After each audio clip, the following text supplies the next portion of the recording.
Do you know our legacy in the time where heroes lived? People like Salahuddin, who gave his life for Islam, our legacy.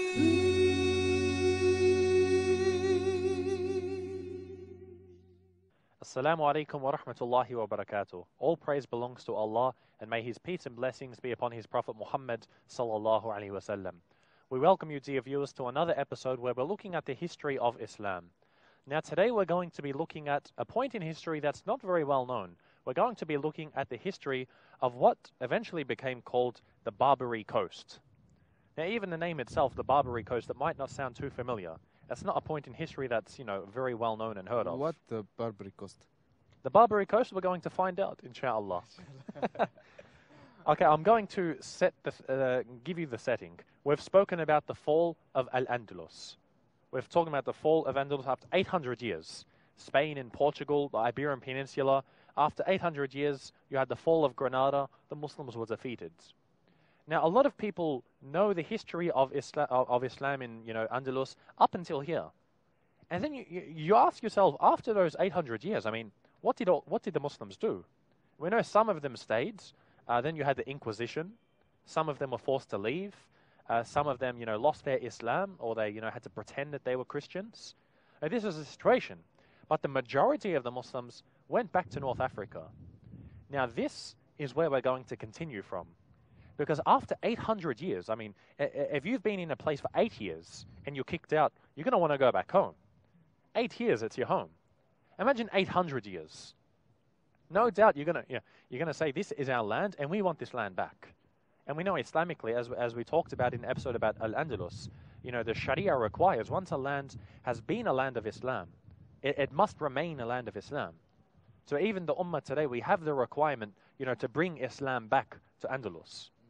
So the Muslims who actually left Andalus, who went back to North Africa, usually you find in this time, North Africa is referred to as the Barbary Coast.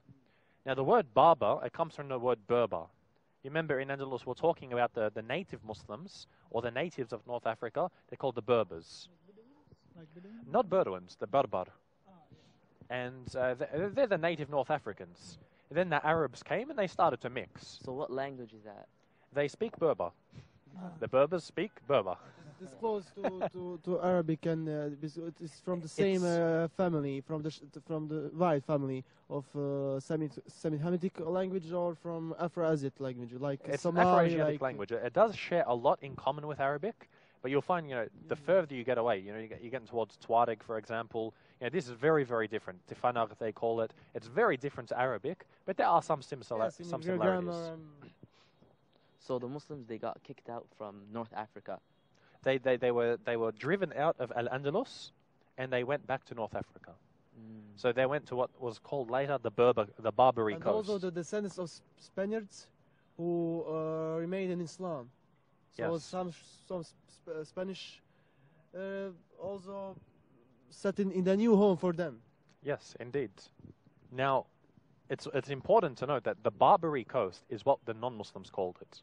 We're talking about Morocco, we're talking about Algeria, Libya, Tunisia, not so much Egypt, but especially these North African countries. So the non-Muslims called it that? This is the name that is usually given to it in the English language. So what do the Muslims call it? What we call it North Africa, Al-Maghrib. But the point in history that we're talking about, if we were speaking Arabic for the episode, we wouldn't call it the Barbary Coast. This, in Islamic history, is known as Al-Jihad Al-Bahri Al-Islami. Or in other words, the jihad of the Bahr, of the ocean.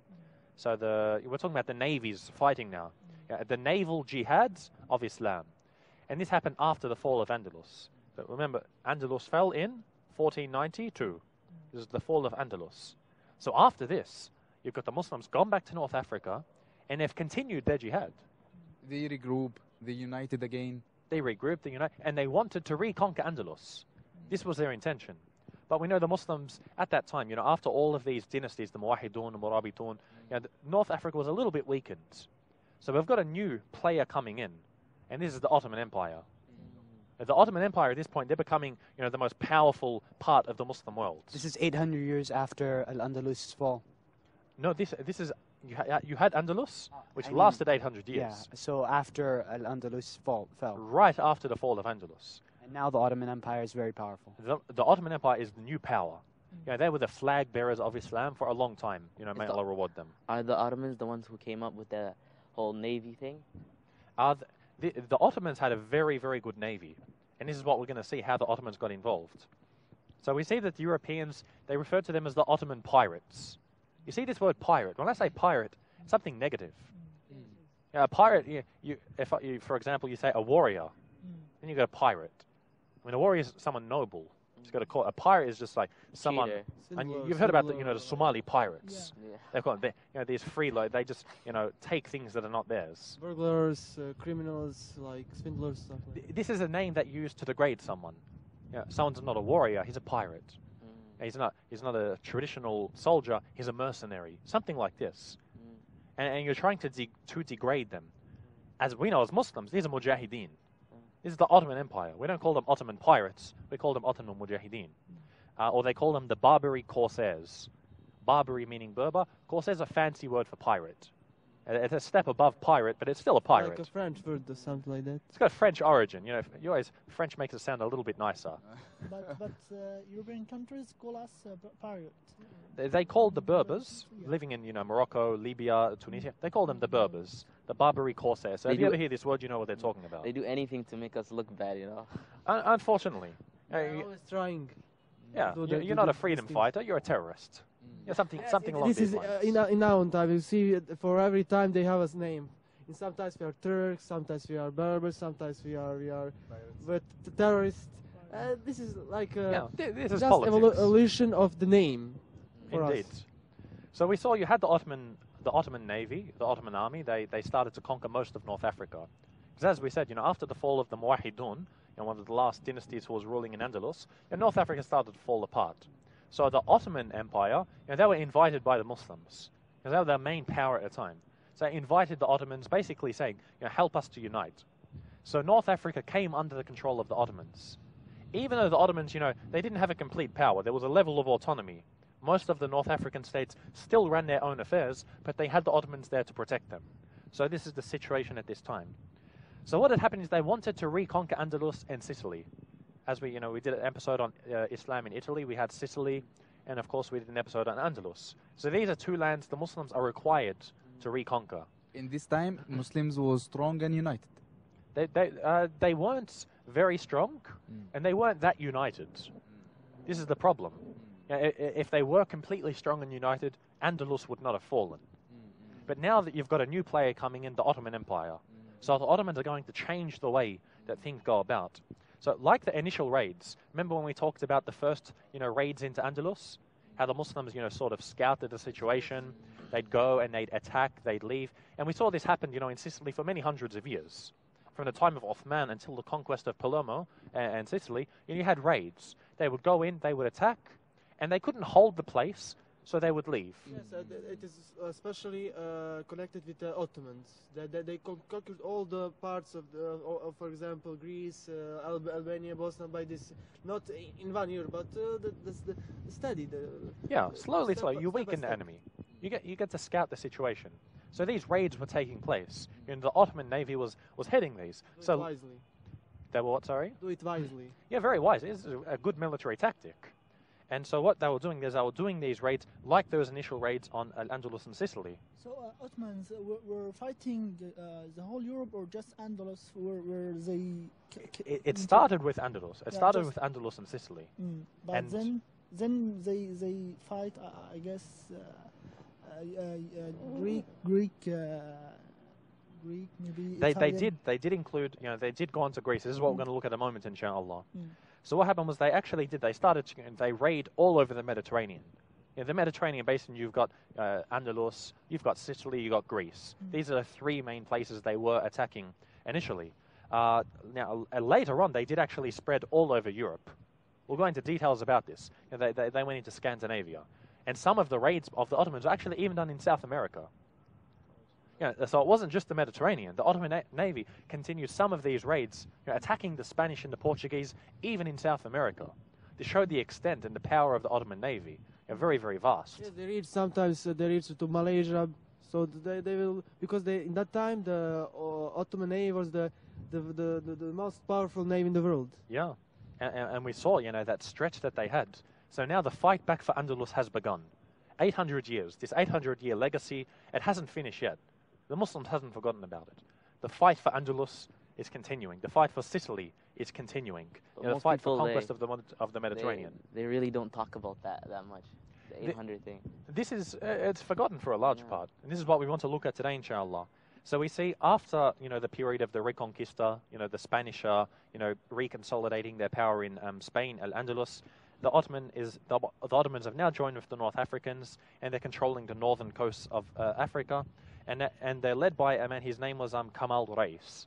Kamal Reis, he was the Ottoman admiral. He's the admiral of the Ottoman Navy, which, as we said, an amazingly strong navy.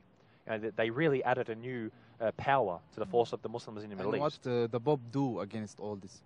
The Pope at that time was really relegated to nothingness. I mean, the Pope, he didn't have a very large army at the time. He was mostly just a figurehead.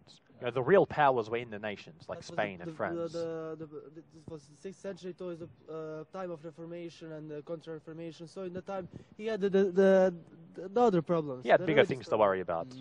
Were the Ottomans like one of the first, to conquer by like navy fleets? Because I mean, before as we were talking, conquerors, they would just go into the land just by foot. Of course, navies did play a part. We see the initial conquest of Andalus. The Muslims went there by navy, but they didn't concentrate much on that. The ground forces were the main part, and it does distinguish the Ottomans that they are using naval warfare in a different way. That the navy was one of the main points, if not the sole way to weaken these empires. So it's interesting that the Ottomans did sort of bring this new tactic into play, really relying upon the navy. We'll see this in the parts when we talk about maybe fall of Constantinople. That we'll see much more details about the navy, about Turkish navy, about Ottoman navy. Now we see after the Spanish had reconquered Andalus, now they've got Spain, you've got Portugal. They didn't give up. And this is something that, as well, we don't hear much about. They didn't just stop, because they knew the Muslims are going to come back and attack. So they actually started attacking North Africa. So Spain has not only kicked the Muslims out, now they're attacking the Muslims of North Africa. They took, for example, Sidi Wahran, or Oran as it's called in English, in Algeria. They took Algiers, the capital of Algeria, and Tunis, in Tunisia. They already take it. They conquer it. Now they've attacked these, and they've started to hold these. I mean, they were invading them. Like the Muslims, you'd invade, you'd pull out. You'd invade, you'd pull out, with the intent of conquering it. So they've started their attacks. They started actually going into North Africa in these major cities. So the Muslims, no doubt, they feel how important it is to fight off the Spanish at this time. So the Sultan, the Ottoman Sultan, he sent some troops to get rid of these. And so this is when the Ottomans really got involved. They realized they have to defend their lands now. At least if they're the nominal rulers, they have to defend the lands. They've got a responsibility for the Muslims. And so the Ottomans started to get involved. So about 1518, the year 1518, this is when the attacks on the Mediterranean coast really started to begin. So as we described, what they would do there was go to a town, attack it, take its treasure, take some captives, and you'd return. But I think in Muslims, when they went to Andalus or these places in Europe, they didn't want to take their treasure or something like that. They want to build a culture and give them I can assure knowledge. you they wanted their treasure. Yeah, but Because at this point, you had the 800 years of Andalus. Yeah. And then after this, all they want is to get this land back. Yes. This is entirely what they want. So, of course, after this is what you'll establish. They wanted to re-establish the culture, as you've said. But at that time, the sole intent was to ransack this place, deprive them of the money that they're going to use for their army. Because as we said, it wasn't a one-way thing. The Spanish were attacking the Muslims in North Africa. And the fact that there's an ocean in the middle doesn't mean that there's, it's a buffer zone where you can't fight beyond this, no. So the Ottomans were raiding all of the Spanish ports because they wanted to weaken them. So when they would go to war, they would be more vulnerable. That's what they were doing. They're going to be weakened, and then once you take their treasures, once you take their money, it's yours. You're going to use this for yourself, and they would take prisoners. You've got prisoners of war, and the rules of a prisoner of war is well known. You take them as a captive. You can take them back to you. So many of them actually became captives in North Africa. You can make them into slaves and stuff. Essentially, this is what would happen. This was happening on both sides. Yes, because the Spaniards also, as you said, Shay, they conquered some cities in North Africa. Surely they killed some Muslims, and surely they took some prisoners. Of course, and this is a war. This is a war, and this is exactly what happens in war. So you saw in 1544, the raids are continuing. Khairuddin Pasha, one of the heroes of the Ottoman army, he actually took the island of Ischia. Ischia is close to Naples in Italy. So he's actually conquered this island. He's taken it, but then they had to pull out. As we said, they're doing a raid. He did a raid and he took 4,000 captives, 4,000 prisoners. This is a large amount. They took 4,000 prisoners back to North Africa. So here, the Muslims are the ones who are trying to get back the North Africa, right? Now the North Africa is the Muslims. Now they're trying to get back the other lands that they used to have. So they're attacking the Mediterranean countries. They're attacking Italy. They're attacking Spain. We saw in 1551, not long later, Turgut Reis, one of the other commanders of the Ottoman fleet, he actually took the entire population of the island of Gozo in Malta. And Malta is made up of two main islands. Gozo is one of them. The entire male population was taken back to North Africa. As a prisoners. As prisoners. And this is amazing. As soon as you take all of them as captives, there's no army. There's no. And why he go back? Why he go back? Why he not settle in and conquer? They didn't have the forces again to exactly what they found. It was better to continue weakening the states. Unless you really have the manpower to put them on the island, it's going to be hard to hold it. And if you're going to hold it, you don't just take one island, because the armies are going to come. You need a massive army to protect this. So you saw the tactic that they're doing. They'd go in, they take the treasures, they take the prisoners, and they take them back to North Africa. It's their strategy.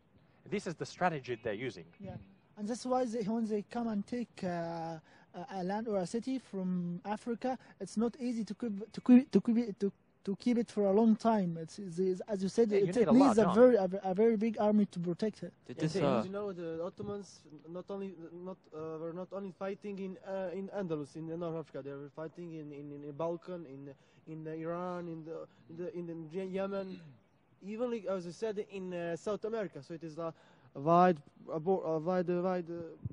space. So it would have been hard at that time. So they're using this strategy.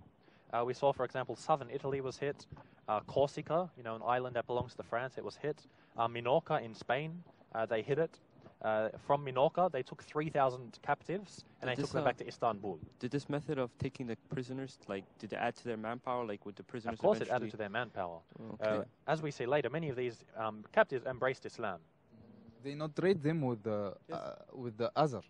When the from Italy, maybe they come, they take from Muslims or go back prisoners. Maybe we trade this prisoner with other prisoner.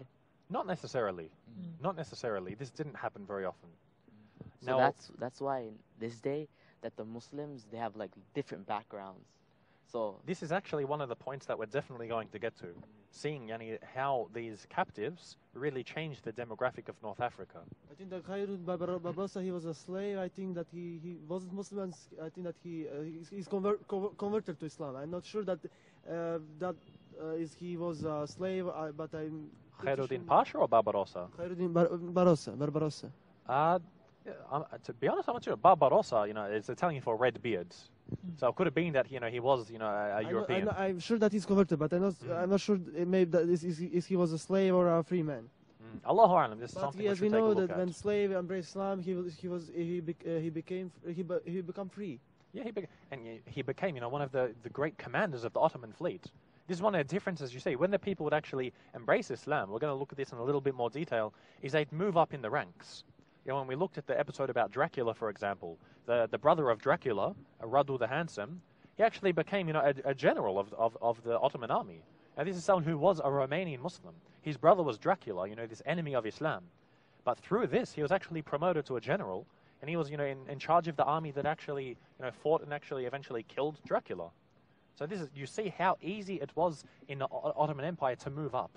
They were very accommodating. This is one of the trademarks of the Ottoman Empire, is they were accommodating of foreigners. It was a very cosmopolitan society. This is one of the things that really stood out. You find the majority of the Ottoman sultans, their wives weren't Turkish. They were from the Caucasus. They were from Eastern Europe. They loved to mingle with the foreigners. So this is one of the differences between the Ottoman Empire and a lot of other places. Now you see the Ottomans, they clearly stated at this time, just in case, this idea of piracy, anyone wants to say, well, the Ottomans were nothing but pirates. The Ottomans would clearly state, they would send messengers to the people, send messages, not messengers, they send messages to the people. They'd say, for example, this raid that we're doing, this attack, this taking the prisoners and your treasures, this is for killing Muslims in Spain. This is revenge for killing Muslims in Spain. This is an act of war that you're doing for the fact that you've forced them to convert. Because we know the Spanish, they were forcing the Muslims to convert to Christianity. Or die. Or die, sometimes die. So I say, in response for this, and you see, this is how the Ottomans held high the banner of Islam. They protected the Muslim Ummah as best as they could, may Allah reward them. They said, you're killing Muslims in Spain, you're forcing them to convert. This is the revenge. This is an act of war, and this is the war that we're waging on you for this reason. Not for opportunism, not for piracy. We're doing this because of what you're doing to our Muslim brothers and sisters in Spain. And Muslims, they give them like options. You can become Muslim or pay jizya, stuff like that. Exactly. It would be, they'd give them this something. Of course, the Spanish, they wouldn't accept. So during this time that the Muslims in the Ottoman Empire were raiding all these ports in Spain, the Spanish weren't doing anything, or were they sending troops to the Ottoman Empire to... The Ottoman Empire, they wouldn't touch it. They wouldn't touch North Africa, this is what they were trying to do. So this is the status quo of what's happening. So what we're going to do, inshallah, is we're going to go for a very short break. So dear viewers, do stay tuned. We'll be back in a short moment. Our legacy.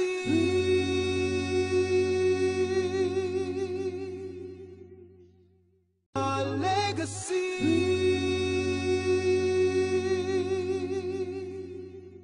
Assalamu alaikum wa rahmatullahi wa barakatuh. Welcome back to your viewers. We're here looking at the history of Islam with a focus on the Barbary Coast, North Africa after the fall of Andalus. So as we were mentioning before the break, we saw that the Ottoman army, was clearly justified in why they were, doing these attacks. They made it very clear to the Spanish, for example. They said, for as long as you kill Muslims in Spain and you force them to convert, we're going to be fighting you. They made it very clear to the Portuguese as well, for example. Because we know the Portuguese, they began to, spread all over the world, conquering, parts of South America, Brazil. And they also had a port in India, which was the city of Goa. And inside here, once they got to Goa, they began killing Muslims. Did they go to India initially for the spices, or their main goal was just to kill the Muslims in India? I don't know, they would have went for the spices, and killing the Muslims was, something they did whilst they were there. They had this hatred. Why is it that they always have to kill the civilians, kill the Muslim civilians? Because the Muslims have a knack of wanting to defend themselves. The Muslims have their land and someone comes to take their things. The Muslims say, no, we're going to fight you. This is justified. This is naturally what happens. You also see them killing ones that they're not doing anything. They're just sitting around because they're Muslims. They just kill them. If you do see examples of this, could be a racial hatred. The mentality of the Portuguese and the Spanish after, Andalus, the reconquest, they had a hatred for Muslims. And you saw this in the way that they dealt with the Filipino Muslims, the way that they dealt with many of the people that they saw. They had a hatred for Islam. This is something that was seen. So, the Ottoman, the Khilafah at the time, it was their responsibility, being the Muslims with power, carrying the banner of Islam to defend the honor of the Muslims. Yes, you can imagine that time when Muslims had the power. When they heard about these calamities which are in the Muslim world, they must react because they had the power. They were united. They had a Khalifa. They had a power. So they use it. Indeed, and we know the Prophet ﷺ told us, the Ummah is like a body. When one part of it feels pain, the whole body feels the pain. So if you can do something to protect your Muslim brothers and sisters, be it in Spain, be it in India, you'll do what you can to protect them. And the Ottomans, may Allah reward them, this is what they actually did. The problem is that this time that the Muslims, they don't know what happened in the past. they're just watching. They're just learning what they get taught in school, what they No. learn from in school, basically. This is what our job is here now, inshallah. And To re-examine and relearn. You basically our don't even history. hear this. That's real because my imagination about the Ottoman it was really not good. This is a result. You saw the propaganda. Yeah, You know, yeah. after the fall of the Ottoman Empire, there's a lot of propaganda saying, you know, the Ottomans were like this. You got to understand that, you know, of course, not every empire is perfect. I mean, it's not ruled by angels. So these people are never going to. You're going to find some mistakes. But you got to understand the Ottoman Empire. May Allah reward them. They carried the banner of Islam for many centuries. Yeah, of course. You know, many of us, we owe our Islam to them. They were the ones who liberated our lands. They fought for the Spanish Muslims. You know, they didn't ask for anything. They could have sat back and said, you know, we're Ottomans. You know, we're coming from Turkey. You know, you're Spanish Muslims. Look after yourself. But they didn't do this. Yes. They went out of their way, you know, giving their lives. It's amazing. I remember, for example, you look at September 11. September 11, many centuries ago, I can't remember the exact year, there was a battle that the Ottoman army fought defending the Muslims of the Balkans.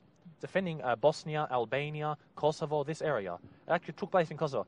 30,000 Ottoman soldiers died on September 11th of this day. This is why we say, we as Muslims, we mourn September 11. Our September 11. When 30,000 Ottoman soldiers gave their life for the Muslims of the Balkans. Look at this sacrifice. Brotherhood of Islam, it's more strong than brother from blood. It is stronger than anything. Your own brother will turn against you. We looked at Dracula and his brother Radu. One was a Muslim, and one was a kafir, one was a shaitan. And you see that even though they were brothers, one was Muslim and the other was not, and they fought against each other. Basically, shows Brotherhood you didn't unite them. the love between the Muslims. Yeah, and Radu, when he embraced Islam, he was accepted by the Ottomans. They made him a general. This is the brotherhood that we need, and this is the brotherhood that you have to hand it to the Ottomans. May Allah reward them. They defended the Ummah. They had ghira. They had jealousy and protectiveness of the Muslim Ummah. It would be nice if they were here for, you know, our brothers in the southern Philippines as a, you know, topic we discussed, you know, if they were still around this time. No, in what sense, sorry? Just like the South Philippines, Yeah, in Mindanao. Yeah. Yeah, and these are our brothers. These are our sisters. You know, we have to do something. The least we can do is make As the dua for Prophet them. said, we must love to our brother as for ourselves. Exactly. Now, we see at this time the Ottomans, they're attacking these lands. They're attacking Spain. They're attacking Italy and Greece. And the Europeans, you know, they really couldn't do much. They didn't really have the army and the navy like the Ottomans. So we actually saw around the 1600s, many of the Dutch, because as we said, the Ottomans, they started going to North Europe. Many Dutch actually started joining the Ottomans. Some of them heard about the Ottomans and actually went to join them. You know, they became traitors to their country, if you like. They said, we're leaving the Netherlands and we're joining the Muslims. We're joining the Ottoman Navy. And they was kafir. The majority of them, they were originally non-Muslims, but they embraced Islam. So you have, for example, Ivan de Venboer. He was actually a Dutch, and he changed his name to Suleiman Reis. He converted. He converted to Admiral Islam. of a fleet. He became an admiral. He wasn't actually, yes, he was an admiral. And you also see, for example, Jan Jansun. He changed his name to Murat Reis, also becoming an admiral of the Algerian fleet, for example. So these are Dutch who embraced Islam. So we can see that, you know, in Europe they say that in these centuries, in the 15, 16, and the 17, that the powerful armies were the Spanish, the Portugal, the Netherlands. And we see the Netherlands I would say in the 1600s when they were, as Europe said, the most powerful. They are converted to Islam. They wanted to work. In the Muslim fleet. You see, even the king of Sweden, you know, when the king of Sweden was actually expelled, where did he go to? I mean, you're a king, you've been expelled. You go where you want to be safe, somewhere prosperous. He went to the Ottoman Empire. You see, everyone wanted, you wouldn't find Ottomans leaving and joining the Dutch Navy, but you'd find many Dutch, many of them, you know, joining the joining the Ottoman fleet and becoming Muslims. And this was the time, the golden age of Ottomans, this time? Around this time. I mean, the Ottomans had a long time that they were in power for, but well, towards the peak of this, no doubt. We see, for example, as we said, they were attacking Italy, France, Spain, taking many captives. Sometimes they even went as far as Iceland. You know, Iceland's very far away. They even attacked Iceland and took, captives from Iceland. Ottomans, SubhanAllah. they attacked Iceland. The Ottomans attacked Iceland. Iceland. SubhanAllah, they went out of their way to go anywhere, any place to help their brethren, their Muslim brethren, and And to spread Islam. And to spread Islam, exactly. You see, even when they went to Iceland, it was in 1627. They took 240 captives from Iceland. 1627. 1627. And some of many of them were set free later, and one of them actually went back all the way back to Iceland. He made it back, and he actually wrote about his adventures, being taken to North Africa. Now, something that's interesting for me, especially, we talked about my father's family coming from Italy, and how the town was actually ruled by the Muslims for a long time. My mother, she comes from Ireland. She comes from a place in Ireland called Cork. Now, in 1631, Ireland was attacked by the Muslim fleet. You saw Murat Reis, who was this Dutch convert. He actually led troops from Algeria, and along with some Ottomans, and they attacked County Cork. And this is where my family comes from, the Fitzgerald family. They took about 200 captives, and again, 2 of them actually returned to Ireland. So 198 of them stayed in North Africa. Do you like it? A lot of them enjoy. Many of them, you see today, they would have eventually become Muslims. And this is why, as we were saying, making the point that North Africa is very varied. You see, people who are very white. You see blue eyes, blonde hair in North Africa. These are not native Berbers or Arabs. These are part of the people that were taken in these raids. So even Cork, where my mother's family came from, had this experience with Islam. Now, you saw, the question happens, because what happened with the majority of the captives? Now, what would actually happen? We see from the Sunnah, we see when the Prophet ﷺ would take, captives, prisoners of war, they'd have the option of buying their own freedom. So if you were rich enough, you'd buy your freedom. And then you'd be able to go set free. So many of them would do this. So however, the Muslims would pay their slaves? They wouldn't pay them. But if the slave had the money, they would say, if they had the money with them, they would do that. Or they would work. They could work. They weren't slaves. They were captives who could actually work and earn money. Then they could buy their freedom. This was beyond the majority of them, though. It's also the problem when you say slaves in the Islamic world. It's like a slave in the Christian world. Yeah, well, a complete different. As when we're looking at the US, complete different. We must give the slave the same food as we eat. It's like yes. And you saw this because the next point is that if they embraced Islam, they were set free instantly.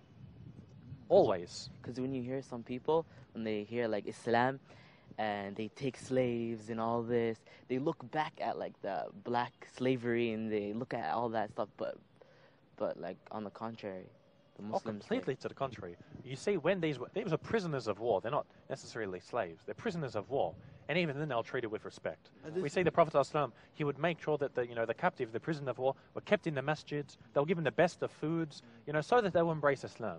If I were in that time regarding that dirtiness in the Europe, I will love to be a Muslim slave. Yeah. To be in a clean place. It's like the people were leaving. As we said, the Dutch left their land to join the Ottomans. The King of Sweden went to the Ottoman Empire. So we say as soon as they would embrace Islam, they'd be set free. So on basically the Muslim owner set the slave free, he was basically, doing them like 2 favors. They wouldn't have to work to be free. They can go right away, and they also, got Islam. So I mean, so maybe they go back for their land and do da'wah for Islam. It could be the case. But the majority of them wanted to stay. They would stay in the Muslim lands. Now, another interesting point is that many of the English were taken captive. Now, this is a point, especially, my mother being Irish background, there's a lot of enmity towards the British. And, the British, they have, there's a famous song they love to sing, which is Rule Britannia. They sing this song, Rule Britannia. And one of the things they say, Rule Britannia, they say Britannia, meaning Britain. Britannia rules the waves. Britons will never be slaves. And this is one thing they always emphasize, that, Britain, because we know the British Empire was very vast. They would say the sun never sets on the British Empire. It's very far from that today. But they really used to emphasize this point, that Britons will never be slaves. Yet they forget in history. They forget in history that they were made slaves. The Muslims took them as slaves. The Muslims actually conquered part of England. A small island. There's a small island off the coast of England, and actually kept this for a long time. The Muslims kept this as a base so they could attack the English mainland. For a long time, maybe a year or something. We're talking about, for example, a decade. And So what they did used they to do? say that. What did they do to him? Did they catch him to convert, or Who would convert? Sorry. I mean when the Muslim catches Britain people. They would take them back to North British Africa. people. They would take them as prisoners of war. Yeah. They take them like the rest of them. They go back to So North the Africa. British would say and would never become slaves. They say This it is- now. This is what they boast. Did they say it right now? They do still sing this song, but it was especially at the height of their imperialism. They would say Britons will never be made slaves. Well, we have to say sorry to the British, but we did make you slaves. I mean, if you're going to hold your head up high saying that you've never been slaves, then really we have to break the bad slaves news. to a Muslim. To a Muslim. So we're Yes. slaves to a Muslim. And we are slaves to Allah. Now, it's very interesting to note at this point, because, you know, the Muslims, as we said, they've gone into Iceland, they've gone into County Cork, you know, they've gone into all of these places taking, you know, these people captives. It's estimated, and it could be a little bit more than this, but it's estimated that the Muslims took 1 million Europeans as captives at that point. 1 million. The 1 million. Ottomans or the all The total. in the whole history. In this area, in the era after Andalus, up until, you know, the era of 1 colonialism, million. 1 million Europeans. Just in that time. This Not happened- counting the time before. Yes. This happened while the Ottomans were doing their raids. This The 1 Ottomans million. and North Africans. They took 1 million Europeans. So I can think that maybe the North Africa isn't maybe North Africa. Maybe it is like South Europe. You So have this- even Northern Europeans. You have Irish. You have a mixture of everybody. Yes, you have but English. this region you have that 1 million. They are now maybe living in Algiers or in Morocco. Yeah. So we can speak They could that, be in Cairo. They could be in Istanbul. So in this 1 million, some what, of them are in what, Bosnia. what percentage turned like Muslim? Eventually, all of them would have embraced Islam. So did all of those captives eventually end up staying there? Yeah, you had a minority who went back. As we said, you know, usually 1% of them might have gone back to their homes. 99% stayed. Still a lot out of 1 million. Yeah, it's a very lot. So we're talking, you know, almost 1 million of them would have embraced Islam. So the percentages that went back, did they go back to spread the deen? Or did No, they the just go majority back of the to ones just- who went back would have been non-Muslims. Mm. But the ones who stayed would have seen Islam. They would have embraced Islam. I thought they were slaves. How did they just go back like that? Eventually, they were set free. As we said, once you embrace Islam, you're set free. Because, again, they weren't saying they're prisoners of war. These are prisoners of war. And the moment they embrace Islam, now they're on your side. This is like they're saying, we're on your side now. So they're free.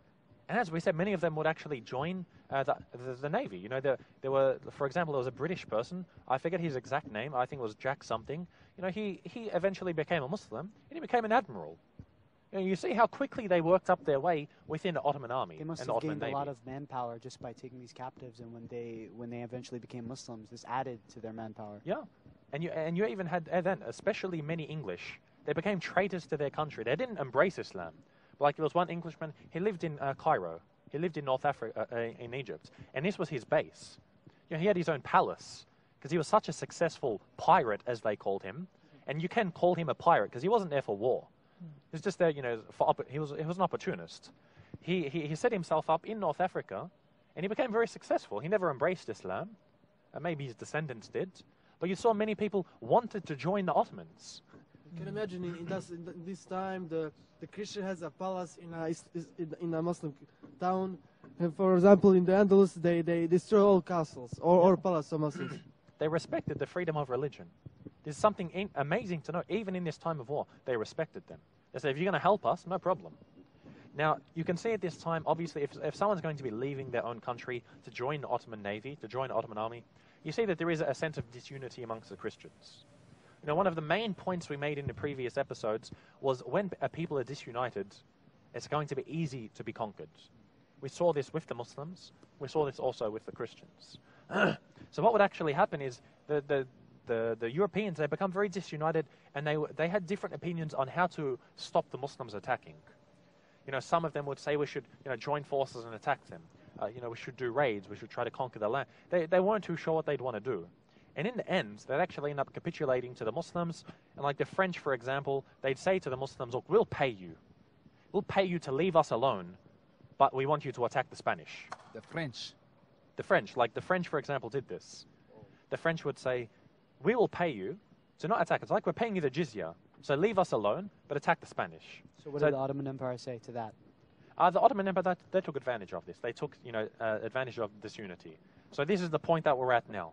the disunity of the Christians. So we're going to go for a very short break, inshallah. After this, we're going to take a look at, the end of this up until, the modern day, inshallah. So dear viewers, do stay tuned. We'll be back in a very short moment. Our legacy.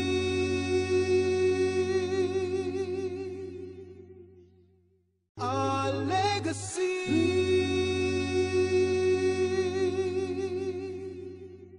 Assalamu alaikum wa rahmatullahi wa barakatuh. Welcome back to your viewers, where we're here looking at Islamic history and especially the Barbary Coast, the role of the Muslims in North Africa after the fall of Al-Andalus. So as we saw, we had this situation where the Christians have become disunited. So as we said, after these attacks were taking place, the French, for example, they would support, like they'd say to the Muslims, we will pay you to leave us alone. We'll pay you the jizya, for example, but we want you to attack the Spanish. And then, Britain, for example, Britain and Holland would unite. Britain and Holland would say, for example, we'll pay you to leave us alone, but you've got to attack the French. So you saw how the Christians started to become disunited and working against each other. So how did the Muslims deal with this the whole situation with the people in Britain and the people in other places when they were paying them to go after each other? How did they deal with this? They love this, as we've seen in many of the episodes that we're looking at. When a group is disunited, when the Europeans are disunited, it's going to be much easier to conquer them. So the Muslims took advantage of this. It's like a win-win situation. They're going to pay up anyway. They're going to pay you the jizya, and then you get the chance to attack another nation. And they're saying, we'll give you what you want. Go attack them because they're our enemy. So this was the situation. Some of them will actually, they'd make peace treaties with the Muslims. So the Muslims, did they accept that and then they went in and attacked them? Of course, the Muslims would take advantage of this. So basically the Muslims, defeated the enemy and made money at the same time. They did what, sorry? Like defeated the enemy and made money at the same time? Yeah. This benefits them. And also Dreamed did about da'wah at the same time. reconquering the Andalus. Of course, this was their dream. It might have been beyond them fully at that point, but you saw they were able to, actually, get a lot of these places. So we find, for example, the British actually, they were the first ones to make a full peace treaty with the Muslims. The British said to the Muslims, look, we want an absolute peace treaty. You want us to pay you? We will pay you. But the condition is you're not allowed to attack our ships. Because you got to understand, the Mediterranean is where a lot of the trade took place. So the British ships, and especially the American ships, because remember, America at that time was a colony of the British. So the American ships would have to go through the Mediterranean, and the Muslims controlled this area. So once the British signed a peace treaty, any of their ships could go through. Now, what's interesting is to see, what some of the other countries started doing. For example, the French, they take down the French flag and they'd put up a British flag. It's tricky. Protected. So they, as I say to the Muslims, we're British, putting on their best British accents. We're British, trying to pretend. Now, of course, the Muslims didn't fall for this. And they said to the British, you have to be held accountable for this. We aren't going to go around finding out who's British and not. You will do this, otherwise the treaty is broken. So, of course, this is something that, was really beyond the power of the British. So the British, couldn't continue this. The Muslims didn't trust them, so they did continue fighting. Now, an interesting thing happened in 1776. 1776, America becomes independent from the English. So you have the American War of Independence. Now America's an independent nation.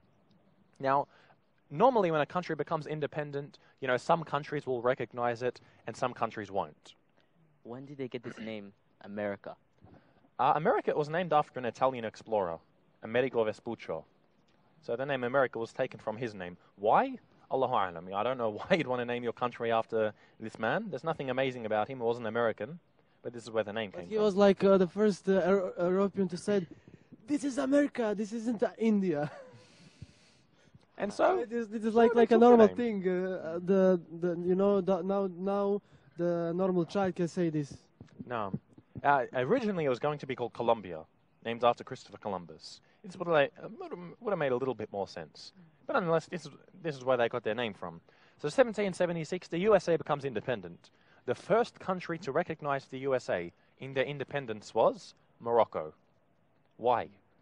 Because when we had, the peace treaty and these things with the British, the Americans were covered under this. But the moment America became independent, if Morocco would recognize them, it means they can start taxing them now. saying to America, "You got to pay us the jizya." There So is they're getting the jizya. double money. So Morocco was the first country to recognize the USA, and they said, "Now you got to pay up, pay us our jizya." America was paying jizya for Muslim in Well, Morocco. this is what Morocco wanted. Let's see what happened. In 1784, the Americans sent through a ship. A ship going for trading. This wasn't a warship. So at that time, the Americans didn't have a navy. So the Moroccans actually seized this ship. They said, "You haven't paid your jizya, you're not welcome here. This is our ocean, you're not coming in." So they seized this ship. Now, because of this, the Americans decided to make their own navy, to respond to the Moroccans, to respond to the Mujahideen. Excuse me. In that time, Morocco was speaking as a part of Ottoman nation, or just for some- It might have been nominally part of the Ottoman Empire, but still had a larger degree of autonomy. And I think by that time they were almost completely autonomous, almost completely independent. Yeah, I think that they paid a tribute. They had their king. It is a problem. This unity, because the Morocco is only country in North Africa which wasn't part of Ottoman Empire, and it's the most. Only a small part of it was covered. This was the problem for reconquering the Andalus, because Morocco didn't want to be a part of Ottoman Empire. Indeed. So you see, what the Americans did, they were forced to make a peace treaty with the Muslims. And the peace treaty they made with Morocco, it's the longest-standing peace treaty they've got up until today. It's still standing to many degrees. Really? Yeah. This peace treaty is still on power. It's still intact. Give money. What they did, and this is amazing, the Americans agreed to pay the Muslims jizya. And the amount they paid, the amount they ended up paying, a total to 20% of their annual expenditure in the year 1800. So this is 1/5 of the American economy they paid as jizya to the Mujahideen. In Morocco. In Morocco. Today they are paying. Today they're paying nothing. Today they're attacking the Muslims. But you see, really put this into account. This is America we're talking about. This is the nation, the superpower, the global superpower. There was a time when the Muslims had them on their knees. They were paying 1/5 of their economy to the Muslims. To Morocco or to all Muslims? Yeah, they were paying it to Morocco, but the reality is they were also paying it to the other Muslims. 20% of their economy. This is 1/5 of their annual expenditure. It's really a big amount. This is a massive amount. For that big country. This is a massive amount. 1/5? 1/5 of their economy. So America was really debating what to do. Should we continue paying or should we build up our navy? There was a big debate about this. Some of them saying, no, we don't need a navy. We can get by just paying the Muslims the jizya. The others were saying, no, we need to build a navy and attack the Muslims. So there was a big debate amongst the Americans what to do. In the end, they said, we'll keep on paying for now, but we've got to slowly build up our own navy. So eventually they built up the navy and they declared war on the Muslim Mujahideen. And this became known as the Barbary Wars. This is actually one of the first wars that America took part in. So what happened was, around this time, the Muslims, even though they were getting all this jizya, they had their own problems with disunity. Many things were pulling them apart, and they actually ended up being defeated. The Americans allied with a lot of the European nations, and they were defeated. So why did they let the Americans get that strong? It wasn't their choice. The Americans were naturally becoming strong. America was, due to the trade that it had, it was a very large nation, very prosperous nation. Looting lots of South America, Central America. It made them a very strong nation. And they allied with the French. I mean, this was their main ally. We saw after this, the Americans sort of kept out of the business once they defeated the Muslims. But the French invaded North Africa. This is why Algeria, Morocco, all of these countries speaking French, because they became part. This was the time of colonialism. The French made them their colonies. So this was really the end of what we call the Jihad al-Bahri al-Islami, and this is the end of the Barbary warfare. So the Muslims have pretty much been defeated after this long run. The Ottomans have really pulled out. The North African nations have become part of France, and then we're pretty much where we're at today. Now, became undeveloped, and unfortunately, this was the downfall of the Ummah that we saw. We're going to focus on this in later episodes, inshallah, taking a look. A very dark age, one of the lowest points in history. After this many golden ages. Indeed. Now, it's always interesting to pick up little notes about history. There are some things that really stand out. And this era of, as they call the Barbary pirates, one thing especially stands out. And when you think of a pirate, there's one thing that you think of a pirate that really stands out. If I say pirate, what do you think of? A cheater. A physical feature. How does a pirate look? With one eye. He's got an eye One patch. One eye. He's got an eye patch. Yeah, Why is that? maybe a wooden leg, all of this, but at least the eye patch. Carrot. Metal hand. And maybe a metal hand. But the most stereotypical thing about a pirate is the eye patch. Now, who knows where this came from? This actually came from a Muslim. Oh. This actually came from a Muslim. There was a Really? Muslim. He was originally from Kuwait. He was from Kuwait and he fought with the Ottoman Navy. And his name was Rahma ibn Jabir. So Rahma ibn Jabir, he was actually injured in a certain battle, so he lost one of his eyes. So what he would do from there onwards, he would wear an eye patch. And he became very famous. He was one of the most famous, mujahideen of this time. And because, he became so well known, the mujahid with the eye patch, or the pirate from the European view with the eye patch, it became like stereotypical. And this became so well known that when people would write stories about pirates, they'd add this eye patch. This is So where you're that trying to- whole stereotypical pirate with the eye patch thing came from. Yes, even this eye patch. It goes all the way back to a Muslim mujahid, Rahma ibn Jabir, from Kuwait. So it's something amazing to take into account. Yes, because in that time the Muslims were they dictated the fashion in the world. And eye patches, I guess, were in that fashion. time, in that time. But now it is like different story. The Christians, they are dictating, No. and we allowed it. No. So this is really, as we said, we get to the end. We get to colonialism. It would be good to take a look. Especially the Battle of Algiers, films like this. But this is, again, we've come to this low point. But this was the story of, the Barbary Muslims, the Mujahideen. So we hope, inshallah, that you've benefited from this and, taken a lot from it. And we hope that you too, the viewers, have benefited from this as much as we have. And we hope to see you, inshallah, in our future episodes. Assalamu alaikum wa rahmatullahi wa barakatuh.